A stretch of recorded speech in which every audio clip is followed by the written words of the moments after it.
आज नए साल का पहला प्रोग्राम लेकर आपके साथ हैं। आपके लिए बहुत सी नेक ख्वाहिशात, दुआएं और तमन्नाएं कि आने वाला साल जिसका आगाज़ हो गया है बहुत खुशगवार अंदाज में आगे बढ़े। प्रोग्राम का आगाज़ करते हैं। इलेक्शन की आमद है, उसकी तैयारियां जारी हैं, मरहलावार चीज़ें आगे बढ़ रही हैं। 8 फरवरी के इंतखाबात के लिए मुल्क में एक नज़ीर कायम कर दी गई है। तहरीक इंसाफ के तमाम ही अहम रहनुमाओं के कागजात नामजदगी मुस्तरद कर दिए गए हैं। पाकिस्तान ने सिविल अदवार में 77, 88, 90, 93, 97, 2008, 13 और 18 के इंतखाबात देखे। फौजी अदवार में 85 और 2002 के इंतखाबात भी देखे। इंतखाबात में किंग्स पार्टी को जितवाने के लिए बड़े बड़े जतन किए गए, लीडर्स को नाअहल किया गया, वफादारियां तब्दील करवाई गईं, रातों रात नताइज बदले गए, मुखालिफ उम्मीदवारों को सजाएं सुनाई गई, जाली मुकदमात बनाए गए, RTS बंद कर दिया गया। मगर कभी किसी इंतखाबात में एक बड़ी सियासी जमात के उम्मीदवारों के इतनी भारी तादाद में कागजात नामजदगी मुस्तरद नहीं किए गए। इलेक्शन कमीशन के मुताबिक कौमी असम्बली के लिए 7473 अफराद ने कागजात नामजदगी जमा करवाए, जिनमें 1024 अफराद के कागजात मुस्तरद कर दिए गए। बानी PTI के लाहौर और मियाँ वाली से कागजात मुस्तरद हुए, मगर इसके साथ साथ शाह महमूद कुरैशी, उनके साहिबजादे, उनकी साहिबजादी आजम सवाती, यास्मीन राशिद, असर कैसर, अली मोहम्मद खान, उस्मान डार की वालिदा, भाभी हमाद अजहर, अली अमीन गंडापुर, मुराद सईद, शेख रशीद अहमद, अख्तर मैंगल के कागजात नामजदगी भी मुस्तरद कर दिए गए। PTI के उम्मीदवार अदालतों से रुजू कर रहे हैं, मगर ये बात वाज़ेह तौर पर नजर आ रही है कि इंतजामिया की पूरी कोशिश है कि PTI को इंतखाबात से बाहर रखा जाए। अगर इन उम्मीदवारों को अदालत से रिलीफ मिल भी गया तो भी इन उम्मीदवारों को इंतखाबात में हराने की हर मुमकिन कोशिश की जाएगी। ऐसे में बड़ा सवाल यही है कि इंतखाबात में हिस्सा लेने वाली बड़ी सियासी जमातें जो जमहूरी कहलाने की भी दावेदार हैं, जैसे मुस्लिम लीग नून, peoples party, ANP, Jamiat Ulama इस्लाम, नेशनल पार्टी, क्या ऐसे इंतखाबात में कामयाब हो भी जाएं जिनमें मुखालिफ फरीक को उतरने का मौका ही नहीं दिया जा रहा? मगर क्या वो ऐसे मुतनाज़े इंतखाबात के नतीजे में वजूद में आने वाली हुकूमत की गद्दी संभाल कर अपनी रिट भी मनवा पाएंगे या नहीं? यानी कि आने वाला इंतखाबात किस तरह का सियासी मैदान देने को है, इसी पर पैनल से गुफ्तगू करेंगे। पैनल के लिए सवाल। 3240 उम्मीदवारों के कागजात मुस्तरद। PTI के बड़े खिलाड़ियों को इलेक्शन से पहले ही आउट कर दिया गया। क्या 2024 के इंतखाबात मुल्क में मजीद सियासी अदम इस्तेहकाम का बायस बनेंगे? हसन निसार साहब, हम गुज़िश्ता साल 1.5 साल से सुन रहे हैं कि आम इंतखाबात होंगे, सियासी तौर पर मैदान सजेगा, उसके बाद जो हुकूमत बनेगी मामलात दुरुस्त होंगे, सियासी इस्तेहकाम आएगा, माशी इस्तेहकाम आएगा, मुल्क का पहिया आगे बढ़ेगा, लोगों के हालात बदलेंगे। मगर आज जो हम बात कर रहे हैं, जिस वक्त हम इलेक्शन से सिर्फ 5 हफ्ते की दूरी पर हैं, जो हालात और माहौल है, आपको लगता है सियासी इस्तेहकाम आएगा 8 फरवरी के बाद मुल्क में? आशा, सबसे पहले तो वो जो आपने मुबारकबाद दी है, एक रस्म है, आपको भी पता है, अंदर से मुझे भी पता है। आपने सालगिरह पे मुबारकबाद दी और दुआएं दी। दुख मुझे इस बात का है कि दूसरी बार उम्र के बाद भी शायद आपकी ये दुआएं कबूल ना हों। मुझे अपना एक शेर याद आ गया, रस्ते पे उम्र की मेरा पाँव फिसल गया, रस्ते पे उम्र की मेरा पाँव फिसल गया, एक और साल फिर मेरे हाथों निकल गया। मैं पाकिस्तान से चंद साल छोटा हूँ, वो सारे के सारे तो निकल गए, ये भी निकल गया, अगला भी निकलेगा। अब आते हैं आपके खूबसूरत सवाल की तरफ, जिसका पता नहीं किसने बनाया है। आखिरी जुमला है, क्या अदम इस्तेहकाम का बायस बनेंगे? अदम इस्तेहकाम का बायस बनेंगे, इससे आपकी मुराद क्या है? इस बनेंगे का मतलब क्या है? जो मैं समझा हूं कि इस वक्त इस्तेहकाम है। सर, हमने मजीद डाला है, इस वक्त इस्तेहकाम नहीं है। नहीं मजीद ना भाई ना। अच्छा, मैं I am not a journalist, I am a writer. Majeed के बगैर मैं ना, जो मेरे सामने है मैं उसकी बात कर रहा हूँ। मतलब है इसका कि ये इस वक्त इस्तेहकाम है। तो मुहतरमा आयशा बख्श साहिबा, यूं समझ लें कि जो इस्तेहकाम इस वक्त मौजूद है, इसको ज़रबें लगेंगी जैसे आपके कर्जों को लग रही, दूर दूर तक। अशरों के हिसाब से मैं नहीं देख रहा, कि आपको कर्जे चुकाने के लिए लेने पड़ेंगे। और ये बात बहुत देर से कह रहा हूँ।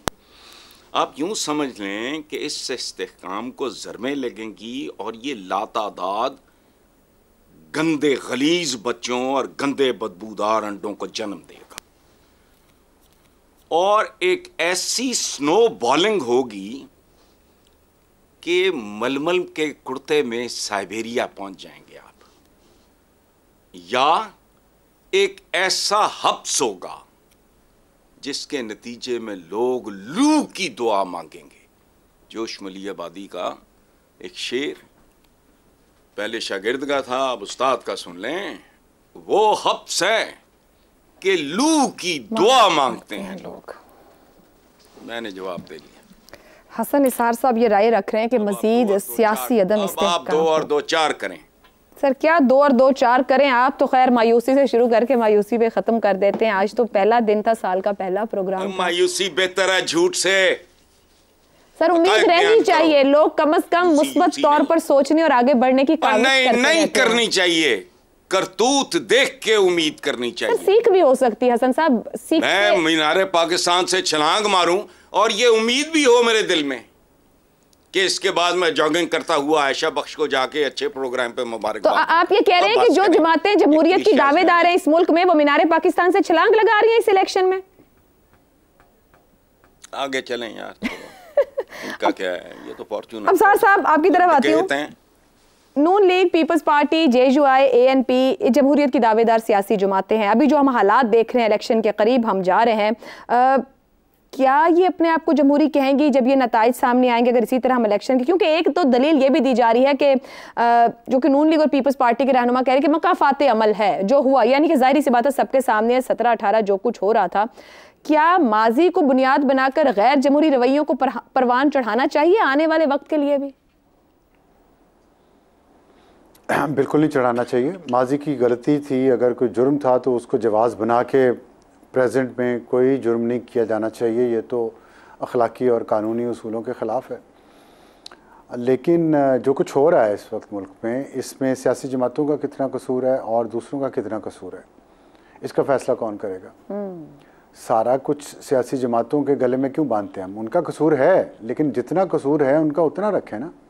इस मुल्क में सिर्फ सियासी जमातें ही तो प्लेयर नहीं है ना, दुरुस्त, और प्लेयर्स नहीं है, उनका कोई कसूर नहीं है। पिछले 10-15 साल से इस मुल्क में जो हो रहा है उसका कसूर क्या आवाम का कसूर है? 25 करोड़ आवाम का, जो जिनको वो किधर जाएं, वो कहाँ, वो क्यों अपनी, वो सुबह उठ के जिन्होंने घर से निकलना है और रात को चूल्हा जलाने के लिए उन्हें कोई थोड़ी बहुत जो रिस्क रोज़ी कमा के लाना है घर में, उनको क्यों हम इतनी मायूसी दें कि वो घर से ना निकलें सुबह उठ के? क्या करें फिर? सब लोग क्या बाहर के मुल्कों में शिफ्ट हो सकते हैं?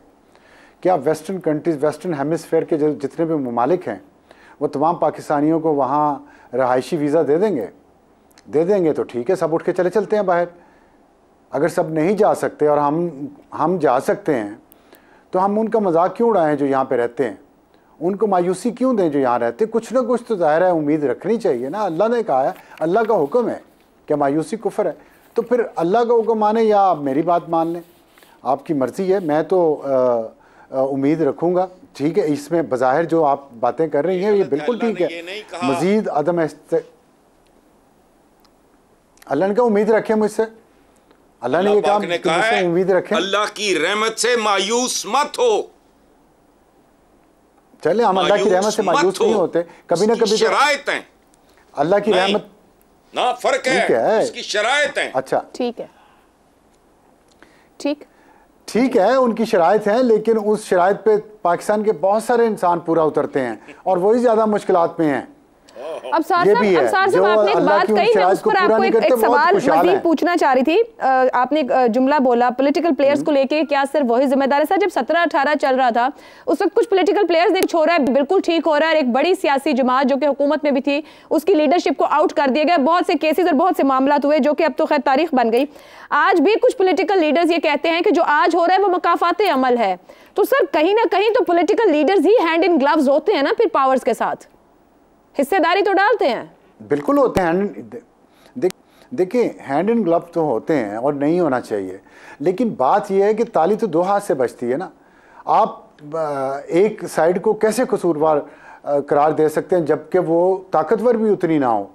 ताकतवर साइड को तो हम कुछ नहीं कहते, कमज़ोर साइड और हर लिहाज से कमज़ोर है, उसमें ताकत की भी कमी है, पैसे की भी कमी है, रिसोर्सेज की भी कमी है, अकल की भी शायद कमी हो, खुलूस की भी हो सकता है कमी हो। इसीलिए तो बार बार जो लोग कहते हैं कि आप आइन और कानून पे चल के देख लें, आपने अपने अपने मफाद पे चल के देख लिया, ज़ाती मफादात पे चल के देख लिया, ग्रोही मफादात पे चल के देख लिया, आपने जो अक्सरियती आबादी बांग्लादेश थी, बांग्लादेश बना दिया बंगालियों को, वो भी करके देख लिया। अब जो पाकिस्तान बच गया है इसमें तो सीधे रास्ते पे चल के देख लें। जो अभी हसन निसार साहब शराइत की बात कर रहे हैं कि वो अल्लाह ताला की शराइत है रहमत की, उन शराइत को पूरा करने की कोशिश पहले अशराफिया तो करे। अशराफिया तो उन शराइत को पूरा करती नहीं है। अब आम आदमी का हम पांचे का साइज भी नापते रहते हैं कि यार तेरा पांचा गिट्टों से नीचे है या ऊपर है, खुद वो अपने हलवे भी उनके ख़त्म नहीं होते। मेरा सिर्फ ये मिन्नत है, तरला है अशराफिया से कि यार वो जो बात हसन निसार साहब करें कि अल्लाह की शराइत है रहमत के लिए, तो कम से कम भाई कुछ तो उन शराइत को पूरा कर लो, कहीं तो रुक जाओ, कहीं तो अपनी ग्रीड पे बंद बांध लो और इस मुल्क को आगे चलने दो। नहीं चलने देते तो फिर क्या इंसान करे यहाँ पे, मतलब क्या करें ये तो बड़ा अहम सवाल है। जहाँ कहीं डिस्कशन होती, जब हालात गुफ्तगू यहाँ आ जाती तो फिर पूछते क्या करें, क्या किया जाए, तो फिर क्या हल क्या है। यहाँ अशराफिया ने तो नहीं सोचना है, लीडर्स भी तो वहीं पे है ना, चाहे वो सियासी लीडर है, किसी भी तर्ज के लीडर हैं, उनकी तो सोच विचार में आवाम की कोई जगह नहीं रह गई है। ठीक है, अगर अशराफिया ने नहीं सोचना तो ये मुल्क आगे नहीं बढ़ सकेगा। और ये मुल्क अगर डूब रहा है तो जो वो था ना टाइटैनिक, उसमें फर्स्ट क्लास में जो बैठे हुए थे वो भी डूब गए और जो थर्ड क्लास में बैठे हुए थे वो भी डूब गए। फर्स्ट क्लास वाले बचे नहीं थे। तो ये अशराफिया याद रखे कि अगर ये टाइटैनिक डूब गया ना खुदा ना खास्ता, तो बचेंगे वो भी नहीं। इसलिए इस मुल्क को आगे चलने दें और इस जहाज़ को मत डुबाएं।